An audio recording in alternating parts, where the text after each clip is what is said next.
대림절은 예수님이 다시 오실 것을 기다리는 절기입니다. 그래서 우리는 예수님께서 처음 오셨을 때의 의미를 여러 모습으로 살펴보고 있죠. 예수님이 오셨을 때의 의미가 무엇이었는가? 2000년 전에 예수님께서 처음 오셨을 때 일어났던 세상의 변화를 살펴보는 것.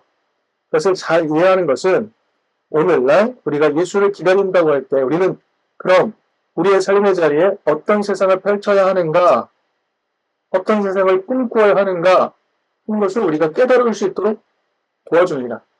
그러므로 예수님이 오셨을 때에 세상을 바꾸셨던 변화, 그 변화를 살펴보는 것은 매우 중요한 것이죠. 그래서 오늘은요, 정치와 종교, 더 나아가 경제, 체제가 하나로 작동했던 그 유대 사회를 흔들어 깨웠던 예수의 이야기를 한번 살펴보려고 합니다.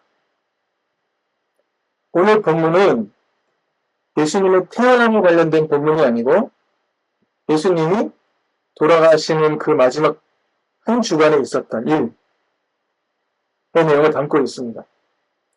마지막 일주일에 초반에 일어났던 일을 오늘 본문은 담고 있습니다. 오늘 본문 앞의 이야기부터 조금 먼저 하도록 하겠습니다. 예수님께서 예루살렘 성에 드디어 등장하셨습니다. 드디어 예루살렘 성에 도착하셨죠. 그런데 이 일이 대제사장들을 계속해서 분노하게 만들었다라고 성경은 기록하고 있습니다. 지금 제 말에서 이상함을 눈치채셨습니까? 대제사장들이라고 말씀드렸습니다. 원래 대제사장은 한 명이 임명이 되면 종신토록 그 직을 수행하는 것이죠.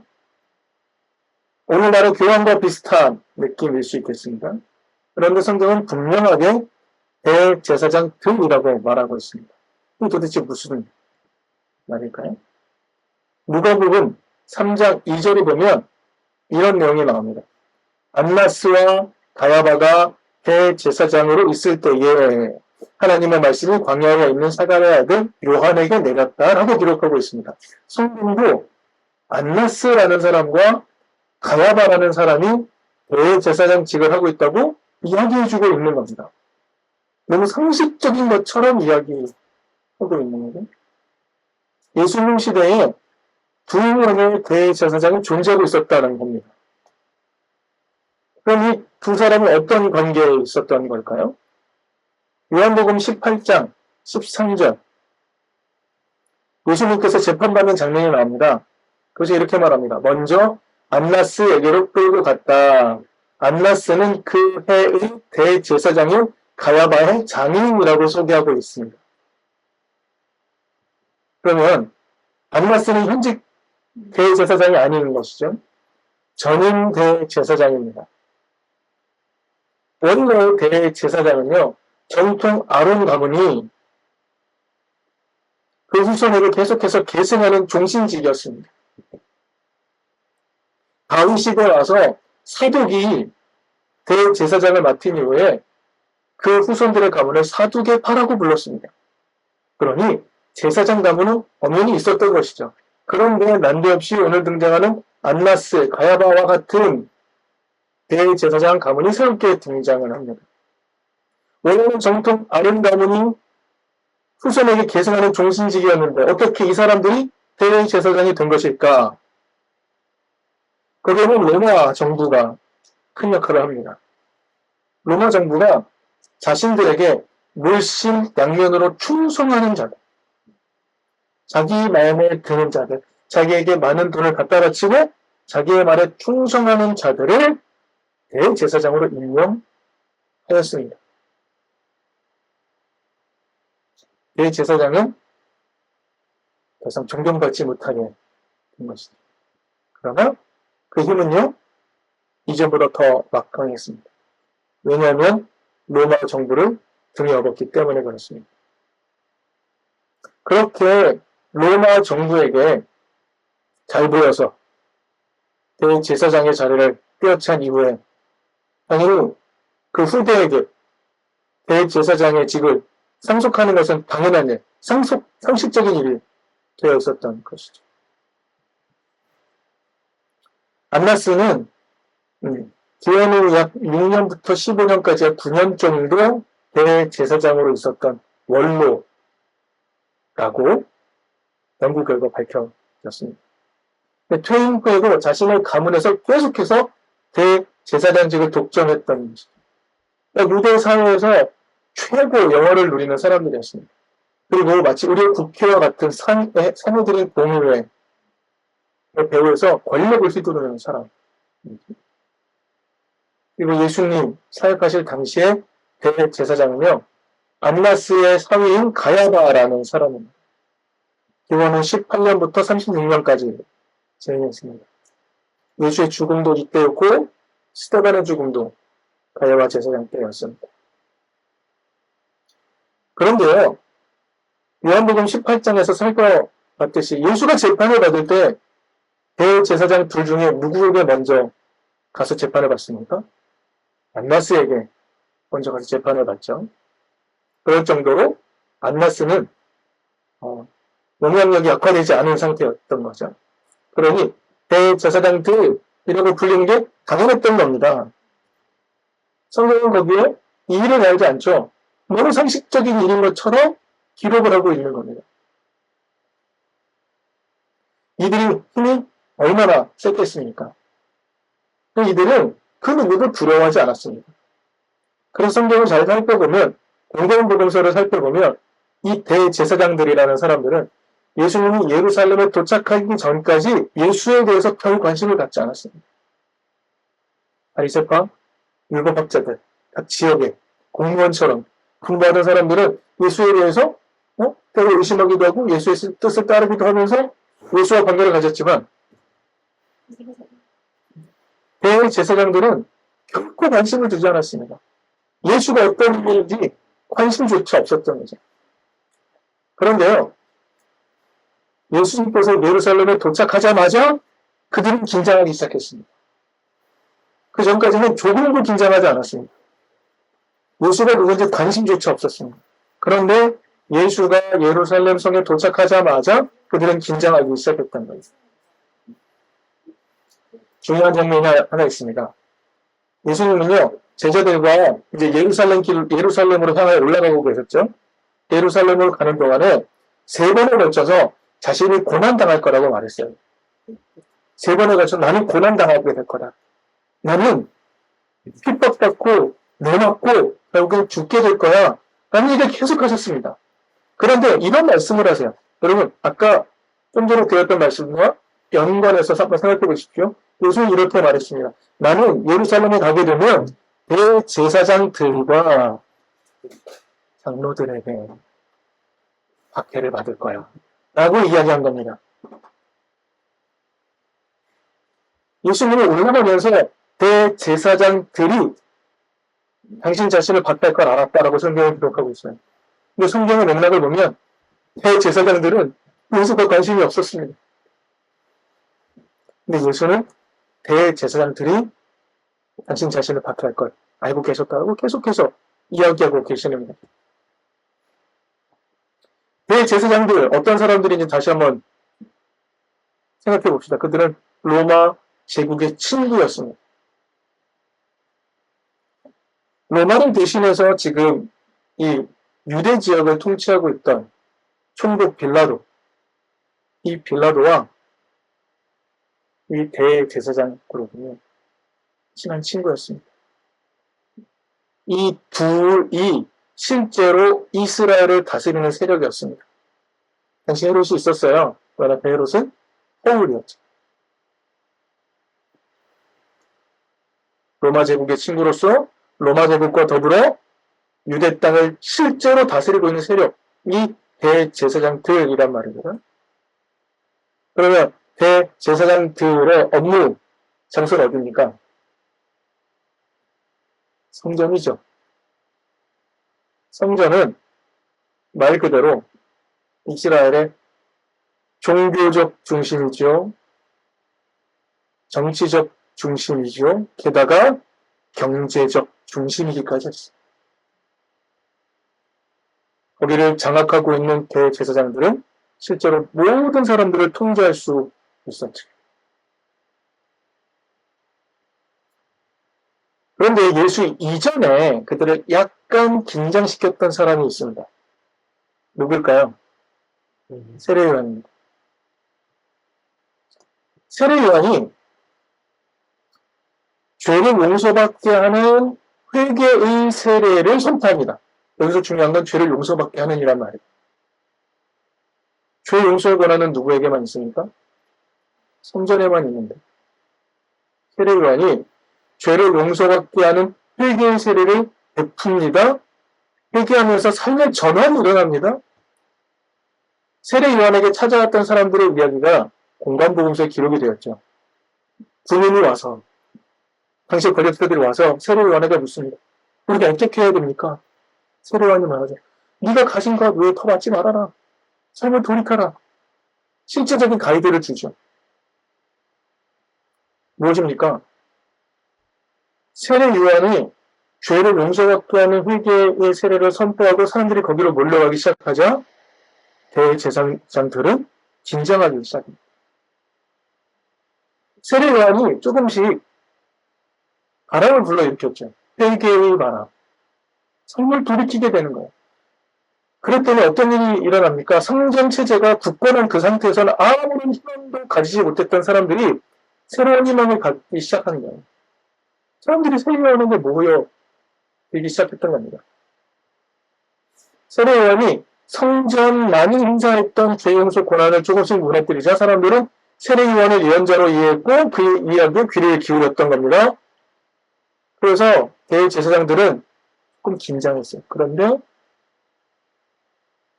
이 사건은 너무나 손쉽게 해결이 됩니다. 너무 쉽게 진압이 돼요. 예루살렘에서 멀리 떨어진 북부 갈릴리 지방의 분봉왕인 헤롯 안티파스가 세례 요한을 죽여 주었습니다.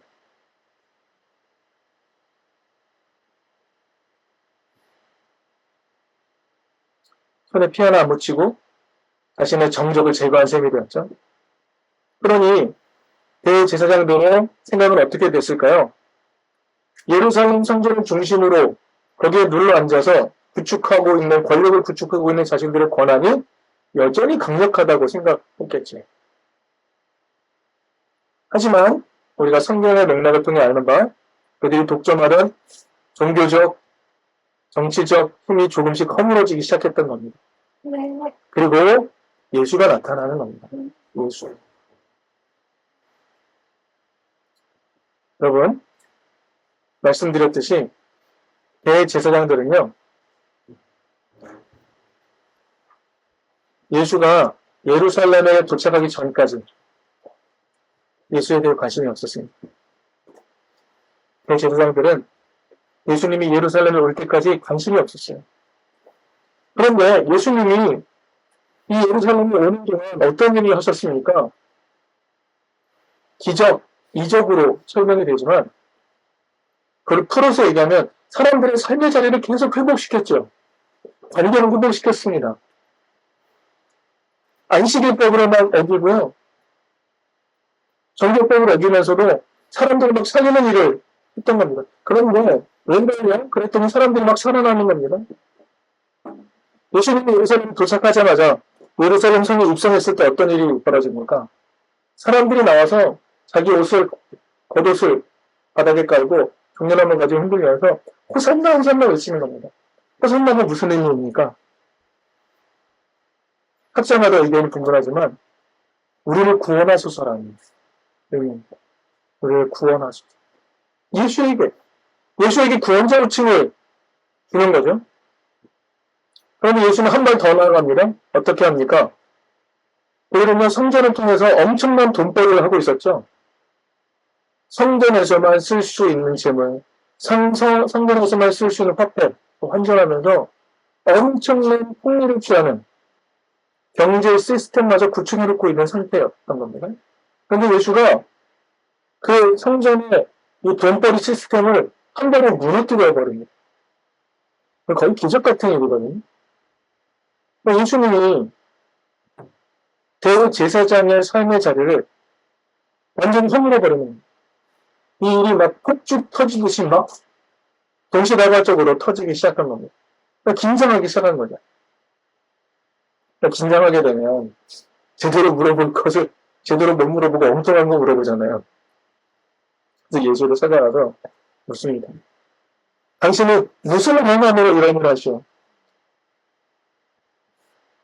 여기서 이런 일, 이 뭔가를 해야 되는 게 중요합니다. 이런 일, 이런 무슨 방법으로 이런 일을 하시오? 이런 일은 무엇입니까? 앞에 나온 건 뭐죠?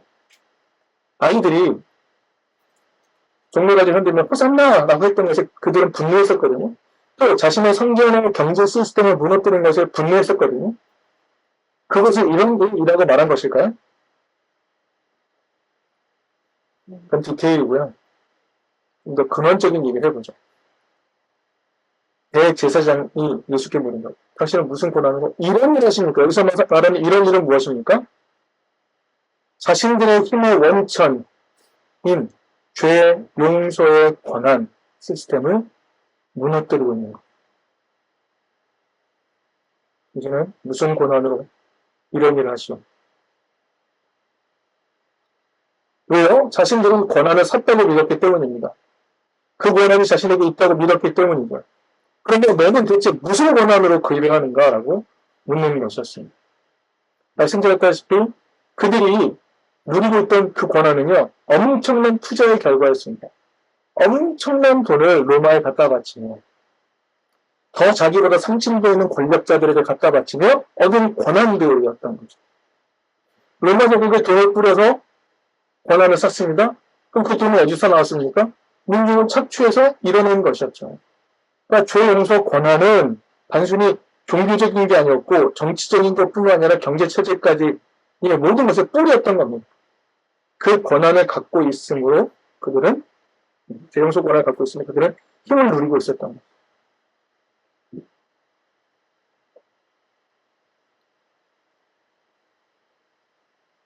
정점에 대제사장들이 있었고요. 그 대제사장들 밑에서 그들의 호가 훈련하면서 훈육식하던 일도 있었습니다. 그들은 그 시스템이 영원하리라고 확신했을 겁니다. 매우 보수적인 태도를 가졌겠죠. 그런데 그 체제가 뿌리부터 흔들린다는 것을 경험하고 있는 겁니다. 그래서 그들은 긴장했던 겁니다. 그래서 이전에는 누구에게도 묻지 않았던 질문을 예수에게 던지는 겁니다. 당신은 무슨 권한으로 이 일을 하시오? 라고 묻는 겁니다. 그게 긴장한 겁니다. 예수는 권력자들을 긴장시키셨습니다. 사람들을 하부구조부터 억압하여서 그들을 완전히 사로잡아서 자신의 체제 안에 복종시키는 것에 익숙한 사람들을 두렵게 만드신 것. 사실 예수의 오심인 겁니다. 예수는 권한을 묻는 이들의 질문에 다시 질문으로 응대하시죠. 일찍이 그들이 조금 긴장하고 두려워했던 세례요한의 이야기를 꺼내십니다. 자, 죄를 용서받게 하는 회개 세례. 세례요한이 베풀었던 그 세례가 하늘에서부터 온 것이냐, 사람에게서부터 온 것이냐 묻습니다. 여러분, 이 질문은 그 자체로 반어적이죠. 종교, 정치, 경제 최고 권력자 집단이 가지고 있는 이 권한이 하나님에게서 온 것도 아니고 민중으로부터 온 것도 아님을 반어적으로 말씀하고 계시는 겁니다. 그들이 누리고 있는 권한은 하나님으로부터 뺏은 것이죠. 죄용서 원래 하나님이 하시잖아요. 하나님으로부터 뺏었습니다. 더불어 민중으로부터 빼앗은 겁니다. 우리가 용서해주지 않으면 넌 정결해지지 못해. 너의 삶은 한계가 있어. 유리천장 같지? 넌 절대로 뚫고 볼 수 없어. 그들이 갖고 있는 권한은 하나님으로부터 뺏은 것이고 민중으로부터 뺏은 것이다. 단어적인 질문이 드러내고 있는 겁니다. 예수는 하나님이 어떤 분인지 아셨습니다. 이게 중요합니다. 예수는 하나님이 어떤 분인지 아셨습니다. 하나님은 가난하고 연약한 사람들을 불쌍히 여기는 분이심을 아셨죠. 그래서 우리 아까 찬양했듯이 예수님의 태어나는 자리는 연약한 자들의 자리, 실패한 자들의 자리였던 겁니다. 목동들의 자리. 집 없는 사람들의 자리에 오셨던 거예요. 예수님은 삶의 전체로 하나님이 어떠한 분임을 보여주었습니다. 가난한 사람을 불쌍히 여기는, 연약한 사람을 불쌍히 여기는 분. 그런데 세상에서 하나님을 배려한다고 하는 사람들은 어떻게 살았습니까? 연약한 자들의 고역을 빨아먹었죠. 권력을 마음대로 누리며 호의호식하는 자들이었습니다.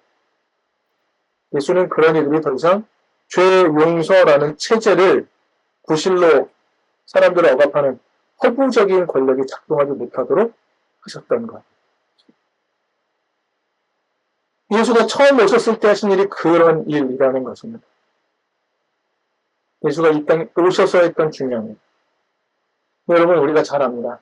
아무리 허구적인 권력이라고 할지라도 그 권력은 정말 악마적인 힘을 가지고 있습니다. 그래서 세상을 장악하려고 하는 자신의 권력을 도전하려 치면 누구라도 눌러버리려고 하죠. 제거해버리려고 합니다. 오늘날 우리 땅, 대한민국에서 보는 모습이 바로 이런 모습입니다. 권력을 찬탈하고 저는 마치 자기 자신이 모든 것을 장악하고 있는 그 체제에 도전하는 일들은 제거해버리는 게 마땅한 것처럼 여기는 권력자의 모습을 우리가 이 시대에 우리 땅에서 보게 될 줄 상상조차 못했거든요. 그런 일이 벌어지고 있습니다. 놀라운 것. 민주시민들이 함께 모여서 서로의 권리를 돌보는 세상, 서로의 권리를 돌보는 세상, 소수자도, 장애인도, 농민도, 그 누구도 약자로만 존재해서는 안 된다는 것을 조금씩 깨닫게 되고 서로의 권리를 돌보는 세상이 정말 참다운 민주주의의 세상이라는 것을 조금씩 배워가고 있는 중입니다. 그렇게 하면서 악한 권력자들의 압박을 이겨내고 있는 중입니다. 놀라운 것, 이것은 하나님 나라의 모습이라는 것이죠. 근데 더 놀라운 것, 교회 밖에서 하나님 나라를 우리가 경험하고 있다는 것. 교회 안이 아니고요. 그 밖에서 우리는 하나님 나라를 경험하고 있는 거죠.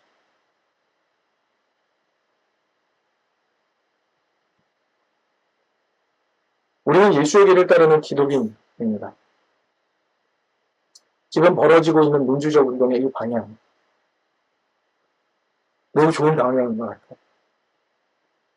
근데 이 방향을 사람들에게 하나님 나라가 바로 그런 거예요 라고 같이 얘기해주고 하나님 나라의 방향으로 우리가 초대할 수 있으면 어떨까요? 기독인이 가장 앞서서 하나님 나라의 방향을 보여주고 제시하고 그런 세상이 정말 민주적인 나라라는 그런 세상이 정말 삶에 행복 있는 나라라는 것. 예수를 통해 나타난 그 모든 길들이 바로 그곳으로 향하고 있다는 참 사랑의 길이 바로 그 나라에 향하고 있다는 것을 보여주는 기독인으로 살면 어떨까 싶습니다. 대림절기 이제 며칠 안 남았고 이제 성탄절입니다. 성탄절 바로 그런 날입니다. 우리가 그런 대림절기 성탄절을 보낼 수 있기를 바랍니다.